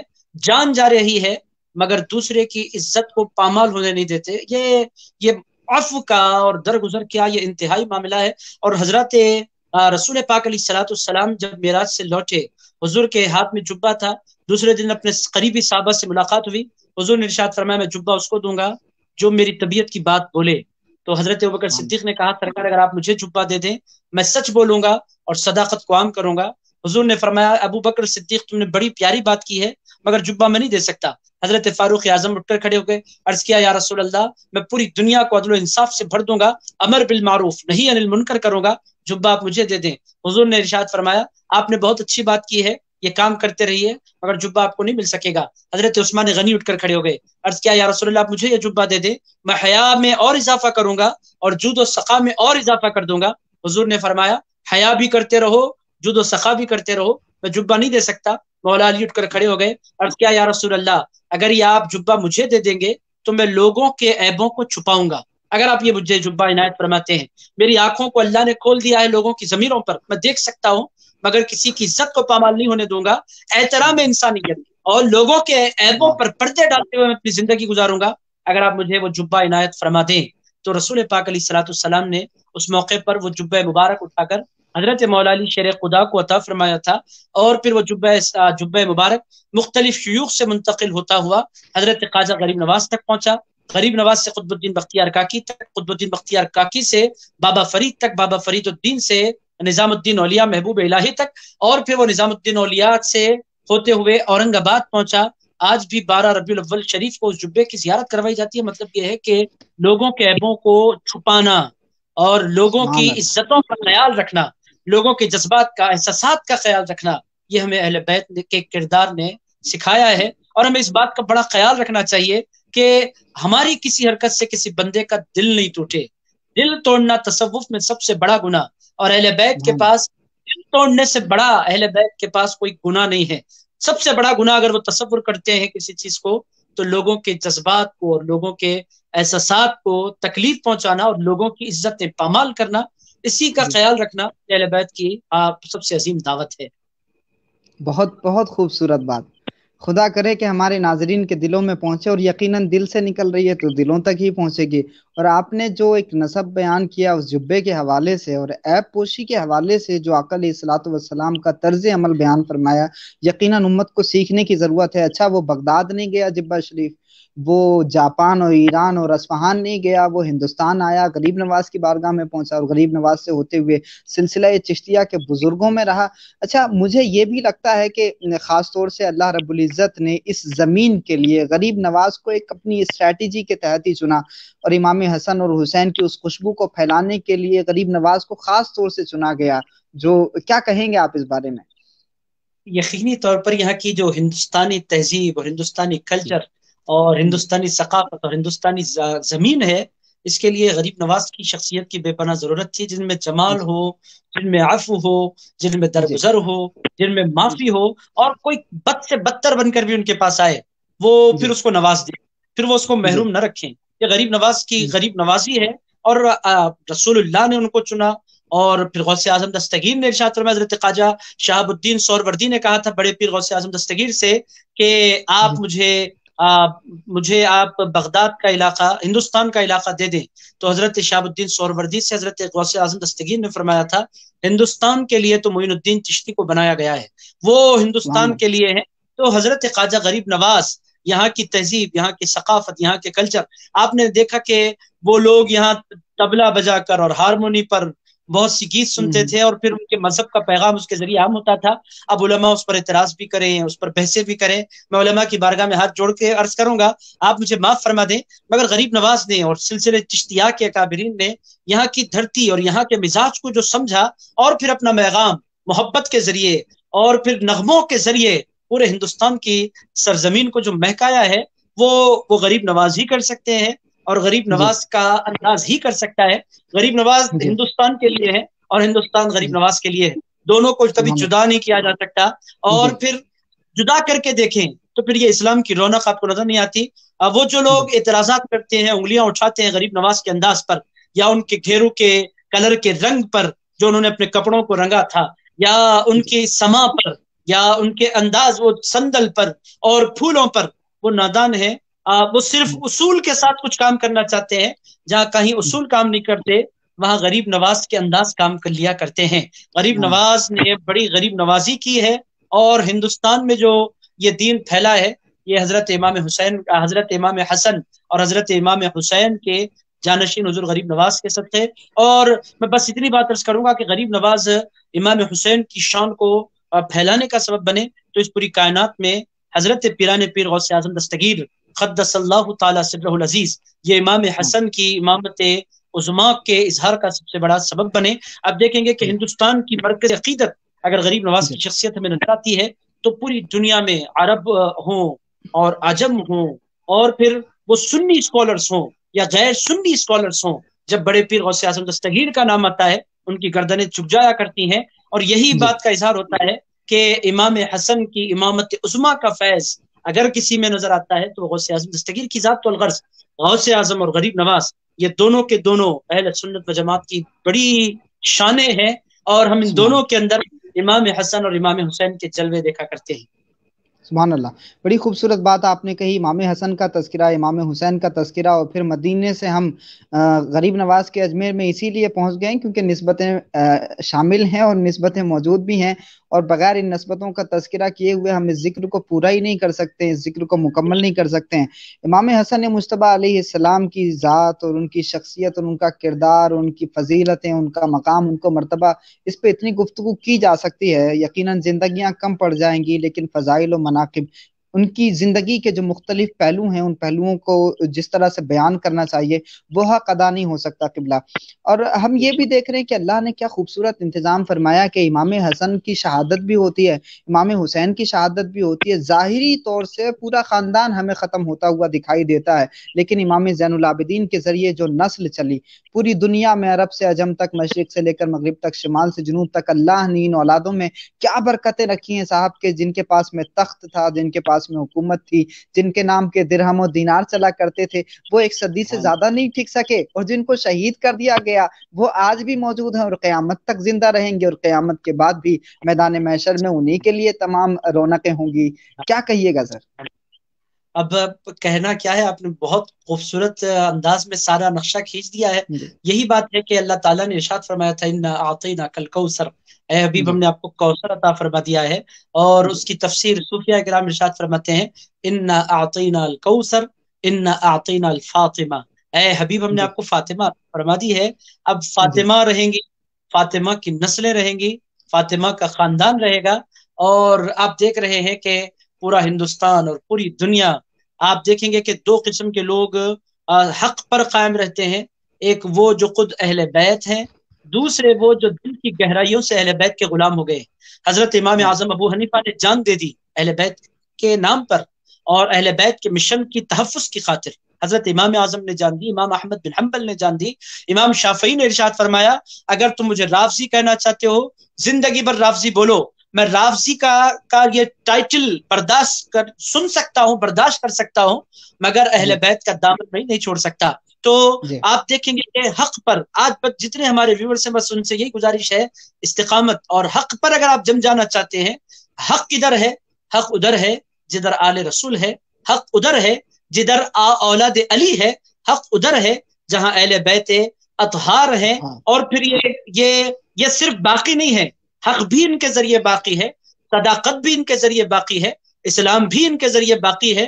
یہ نہ ہو اسلام کی بنیادیں ڈہ جائیں، حضرت غوث اعظم دستگیر محی الدین بن کر آئے، حضرت خواجہ غریب نواز معین الدین بن کر آئے، غوث اعظم نے دین کو زندہ کیا، معین الدین نے دین کی مدد فرمائی۔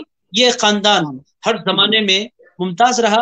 امت مسلمہ کو اس بات کی سمجھنے کی ضرورت ہے کہ بچنا، باقی رہ جانا یہ پلاننگ سے نہیں ہوا کرتا، اہل بیت کی توجہ سے، اہل بیت اطہار کی نسبتوں سے اور اہل بیت کی خصوصی عنایات سے اسلام باقی رہ سکتا ہے، دین باقی رہ سکتا ہے، ملت باقی رہ سکتی ہے، خود ہم باقی رہ سکتے ہیں۔ ہمارا وجود اگر کسی کے مرہون منت ہے تو اہل بیت اطہار علیہم السلام کا پاکیزہ گھرانہ ہے۔ سبحان اللہ۔ اچھا قبلہ، میں چاہتا ہوں کہ اب کافی وقت لے لیا میں نے آپ کا، ایک آخری بات اس حوالے سے کہ جب بھی تذکرہ ہوتا ہے اہل بیت اطہار کا تو جو تذکرہ کرنے والے ذاکرین ہیں جب زیادہ تذکرہ کرنے لگتے ہیں تو ایک خاص طبقہ جو یہ سمجھتا ہے کہ یار یہ لوگ جو ہے اصحاب پیغمبر کے شاید مخالف ہیں، اور اسی طرح سے اگر اصحاب پیغمبر کا تذکرہ ہو تو یہ گمان کر لیا جاتا ہے، حالانکہ یہ پچھلی صدیوں میں ایسا نہیں تھا، آج کے دور میں بہت زیادہ یہ فتنہ پروان چل رہا ہے۔ حالانکہ میں یہ سمجھ رہا ہوں کہ کون کون سی پولیٹیکل فورسز ہیں جو چینلز کے ذریعے ان تمام چیزوں کو سامنے کر رہی ہیں، لیکن ہماری جو عوام ہے، جو بھولی بھالی عوام ہے، ان کو نہیں پتا کہ سچائیاں کیا ہیں، کہاں سے راجنیتک ہتھ کنڈے اس میں استعمال کیے جاتے ہیں، کہاں سے پالیٹکس ہو رہی ہے، کس طرح سے ان تمام مدوں کو پروموٹ کیا جا رہا ہے، کس طرح سے اہل بیت اور صحابہ ان دونوں پوتر ناموں کے درمیان ہمیں لڑانے کی کوشش کی جا رہی ہے۔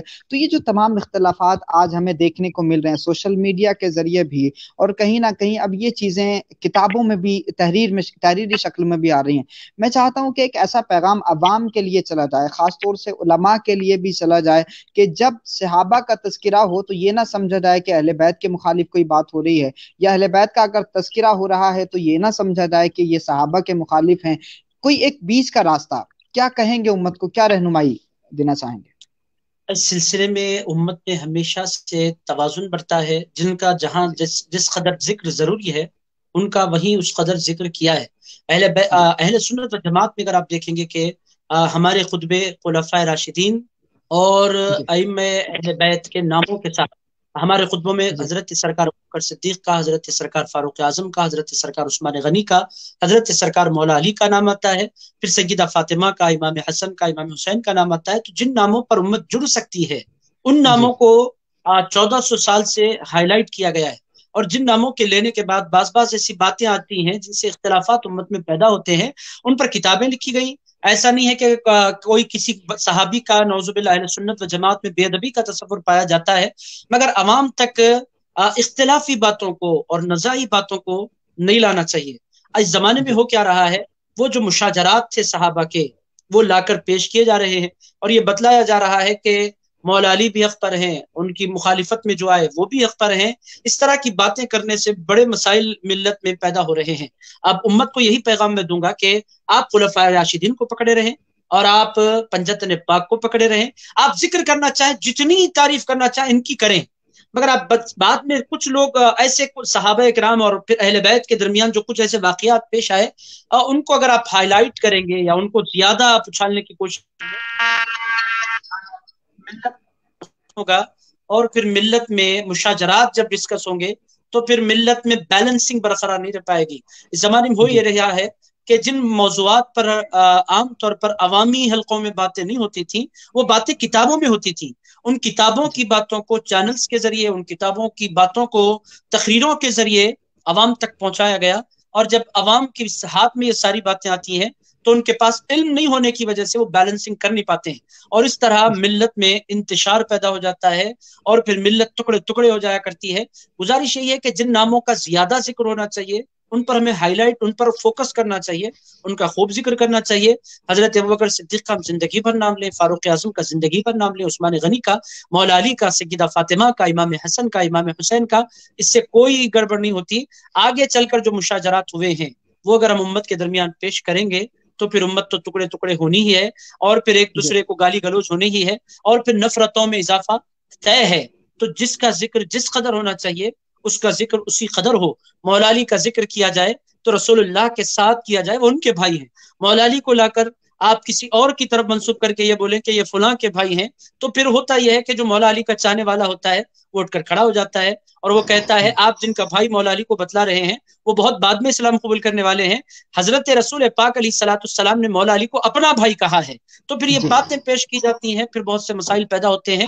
تو میں یہی گزارش کروں گا کہ مشاجرات صحابہ کو اور پھر جو کچھ آگے احوال پیش آئے تاریخ کے حوالے سے ان باتوں کو پس پردہ رکھنا اور ان باتوں پر ڈسکس نہیں کرنا، اسی میں امت کی سلامتی ہے۔ اور جن کے نام کے صحابہ نے جھنڈے لگائے اور جن کے نام کو خطبے میں لینا ضروری سمجھا انہی ناموں کو لیتے رہے، اور جن ناموں کو ہمارے اسلاف نے مانا مگر بار بار اس کی تکرار نہیں کی، اس کے پیچھے حکمت تھی، اس کے پیچھے مصلحت تھی، جو ہمیں ہمارے اسلاف کو دیکھنا ہے اور امت مسلمہ کی 1400 سال کی روش کو دیکھنا ہے۔ اگر ہم اس روش پر قائم رہیں، حضرت ابوبکر صدیق کا نام لیں، کبھی امت انتشار میں مبتلا نہیں ہوگی۔ فاروق اعظم کے نام کے ساتھ آپ غریب نواز کی آپ نے بات کی، وہاں جنتی دروازہ ہے، اس پر نام 4 لکھے ہوئے، ابو بکر، عمر، عثمان، علی، یہ 4 نام ہے، کبھی اس سے اختلاف نہیں ہوتا، کبھی اس سے جھگڑے نہیں پیدا ہوتے۔ بات کے وہ نام جن سے جھگڑے اور اختلافات پیدا ہوتے ہیں ان سے بچا جائے، یہی سب سے بہتر طریقہ ہے۔ بہت خوبصورت پیغام آپ نے دیا پاشا صاحب، اور آج ہم بات کر رہے تھے ناظرین خاتمہ خلافت راشدہ سبط مصطفیٰ راکب دوش پیغمبر حضرت امام حسن مجتبیٰ علیہ السلام کی ولادت کے حوالے سے، اور آپ کی شخصیت کے مختلف گوشوں پر ہم نے تبصرہ کر کے ان کی بات چیت کر کے اپنی قسمتوں کو جگانے کا کام کیا ہے، اور یہ اس لیے کیا ہے کہ یہی ہمارے لیے توشہ آخرت ہے۔ ہمارے پاس عبادات نہیں ہیں، ہمارے پاس میں نمازیں اور حج اور زکوٰۃ نہیں ہیں، ہم عبادتوں کا حق نہیں ادا کر سکتے، لیکن جب بھی آقا علیہ الصلوۃ والسلام سے سامنا ہوگا تو یقیناً ہم آقا علیہ الصلوۃ والسلام کی بارگاہ میں حاضر ہوں گے تو کہہ سکیں گے کہ کبھی کبھی ہماری زبانوں پر بھی امام حسن پاک کا نام آتا تھا اور ہم بھی تذکرے کرتے تھے۔ ہم بھلے ہی بدعمل رہے ہوں لیکن ہماری آنکھوں میں آنسو آتے تھے، ہمارے دل میں خوشیاں ہوا کرتی تھیں امام حسن کا نام لے کر، جناب سیدہ کے تذکرے کر کے۔ یہی ہمارے لیے توشہ آخرت ہے، اور اللہ رب العزت اسی کو ہمارے والدین کی نجات کا ذریعہ بھی بنا دے۔ سیدہ کائنات خاتون جنت کے شہزادے نے وہ کمالات عطا کیے ہیں دنیا کی انفرادی زندگی سے لے کر کے پارلیمنٹ ہاؤس تک کے وہ تمام اصول بتائے ہیں کہ ایک گھر کو کیسے پرامن بنایا جا سکتا ہے، ایک معاشرے کو کیسے پرامن بنایا جا سکتا ہے، اور ایک حکومت کو کس طرح سے پیسفل طریقے سے، ڈھنگ سے، کس طرح سے اپنے جو ذاتی مفادات ہوتے ہیں، جو سیلف خود غرضیاں ہوتی ہیں، ان تمام کو بھلا کر کے کس طرح سے دیش ہت میں جنتا کے فائدے کے لیے کام کیے جاتے ہیں، یہ تمام اصول حضرت امام حسن مجتبیٰ علیہ السلام نے بہت پہلے انسانیت کو کر کے دکھائے ہیں۔ یقین جانیے اگر امام حسن کے اسوے کو، ان کے کردار، ان کی سیرت کو ہم صرف یہ کہتے ہیں کہ یہ مسلمانوں کے لیے نمونہ عمل ہے تو یہ بہت بڑا ظلم ہوگا۔ آقا علیہ الصلوۃ والسلام کے اس شہزادے کی سیرت، ان کی زندگی اور ان کا یہ عمل اور یہ حلم اور یہ بردباری جو انہوں نے کر کے دکھائی ہے، آج بھی اگر دنیا کے بڑے حکمراں سپر پاور طاقتیں یہ حلم اور یہ بردباری اپنے اندر پیدا کر لیں تو یقیناً دنیا کے پردوں سے ٹیررزم کا خاتمہ ہو سکتا ہے، کمیونل وائلنس ختم ہو سکتے ہیں، دہشت گردی ختم ہو سکتی ہے، مذہب اور مسلک کے نام پر جو منافرتیں پھیل رہی ہیں ان تمام چیزوں کا خاتمہ کیا جا سکتا ہے۔ یہ وہ نام ہے کہ جن ناموں سے ہمیں روحانی چاشنی بھی ملتی ہے، ایمان بھی ہمارا تازہ ہوتا ہے۔ اور قبلہ حضرت امام حسن مجتبیٰ علیہ السلام کی ولادت سے ان کی شہادت تک کے تمام تذکرے ہم نے کیے، میں آپ کا شکریہ ادا نہیں کروں گا، میں ان پر اس معاملے کو چھوڑ دیتا ہوں جن کا تذکرہ ہم نے کیا ہے، وہی اس کی جزا دیں گے، اور میں کوئی شکریہ ادا نہیں کر سکتا اس معاملے میں۔ جی السلام علیکم ورحمۃ اللہ وبرکاتہ، اور دعاؤں میں یاد رکھیں ہمارے ناظرین کو بھی، ہمیں بھی، اور پوری امت مسلمہ کو اور پوری انسانیت کو خدا کرونا وائرس سے محفوظ رکھے، اس مہاماری کو جلد سے جلد دنیا کے پردے سے غائب فرما دے۔ بہت شکریہ، السلام علیکم، جزاکم اللہ خیر، السلام علیکم۔